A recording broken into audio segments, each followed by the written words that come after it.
The night of the scan, workmen carried Tut from the tomb in his box.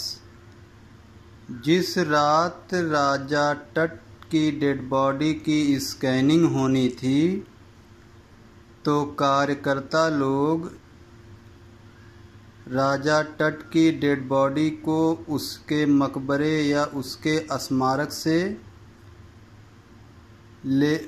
स्मारक से निकालकर एक box में लेकर के आए थे। Like pall bearers, they climbed a ramp and a flight of stairs into the swirling sand outside, then rose on a hydraulic lift into the trailer that held the scanner. ये कार्यकर्ता लोग राजा टट की डेड बॉडी को बिल्कुल वैसे ही लेकर आए थे जैसे कि डोली लेकर आने वाले कुम्हार लोग लेकर आते हैं। पाल बियरर्स, जैसे डोली को ढोने वाले कुम्हार लोग डोली को ढोकर लेके आते हैं, वैसे ही राजा टट की डेड बॉडी को वो लेकर आए थे। और आते हुए वो लोग एक रैंप पर, यानी कि एक नीचे से ऊपर जाने वाली सतह जो होती है, ढलान जैसी सतह पर वो चढ़े थे। And a flight of stairs into the swirling sand outside, और बालू में बनी हुई घुमावदार सीढ़ी जैसी जगह थी, वहाँ पर चढ़े थे। Then rose on a hydraulic lift into the trailer that held the scanner. फिर वो लोग, एक प्रकार की हाइड्रोलिक लिफ्ट होती है जो कि दबाव से चलती है, वो उस लिफ्ट पर चढ़ करके आए थे। फिर वो सीधे स्कैनर के सामने पहुँचे, यानी कि उस सिटी स्कैन मशीन के सामने पहुँचे जहाँ से राजा टट की डेड बॉडी का स्कैन होना था। 20 मिनट्स लेटर, 20 मिनट बाद, 2 men emerged sprinted for an office nearby. दो व्यक्ति बहुत जल्दी में, ऑफिशियल व्यक्ति बहुत जल्दी में दिखाई पड़े। And return with a pair of white plastic fans, और ये लोग बहुत जल्दी ही वाइट कलर का प्लास्टिक फैंस लेकर आए।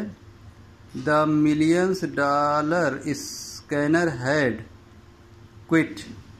ये $1 million का जो सिटी स्कैन मशीन थी, ये काम करना बंद कर दी थी। Because of sand in a cooler fan, क्योंकि कूलर फैन में बालू फंस गया था। Curse of the pharaoh jogged a guard nervously. एक जो सिक्योरिटी गार्ड था वो थोड़ा बेचैन होकर के मजाक किया, लगता है फैरो राजा का श्राप मिल रहा है हम लोगों को। Eventually the substitute fans worked well enough to finish the procedure. अंततः ये वैकल्पिक फैन जो लगाया गया, इसकी सहायता से स्कैनिंग की जो प्रक्रिया थी वो पूरी हो गई। After checking that no data had been lost, the technician turned Tut over to the workmen who carried him back to his tomb. कह रहे हैं जब पूरी तरीके से चेकिंग हो गई कि अब कोई डाटा छूटा नहीं है, राजा टट की डेड बॉडी का जो चेकिंग हो रही थी उसमें कोई डाटा बचा नहीं है, तो टेक्नीशियन लोगों ने टट की जो डेड बॉडी थी उसको वर्कमैन लोगों को दे दिया, जो लोग उसे कैरी करके वापस उसके स्मारक लेकर चले गए। Less than 3 hours after he was removed from his coffin, the pharaoh again rested in peace where the funerary priest had laid him so long ago. कह रहे हैं कि उसको उसके स्मारक से निकालने के 3 घंटे के बाद, उसको उसके कॉफिन से निकालने के 3 घंटे के अंदर ही, less than 3 hours after he was removed from his coffin, कह रहे हैं कि राजा टट को उसके कॉफिन से निकाले हुए 3 घंटे बाद तक ये प्रक्रिया पूरी हो गई थी। The pharaoh again rested in piece. वापस ये फैरो फिर आराम से अपने स्मारक में लेट गया, यानी कि उसको वापस उसमें दफना दिया गया। Where the funerary priest had laid him so long ago, जहाँ पर उसे पुजारियों ने लंबे समय पहले दफनाया था या ज़मीन में दफना दिया था, कॉफिन में रख के। Back in the trailer a technician pulled up astonishing image of Tut on a computer screen. वापस ट्रेलर पर आकर के, ट्रेलर का मतलब होता है एक कंप्यूटर स्क्रीन होती है जिसमें वीडियो और ऑडियो दिखते हैं, चित्र दिखता है। तो वापस ट्रेलर पर आकर के एक टेक्नीशियन था, उसने राजा टट की आश्चर्यजनक तस्वीरों को देखा।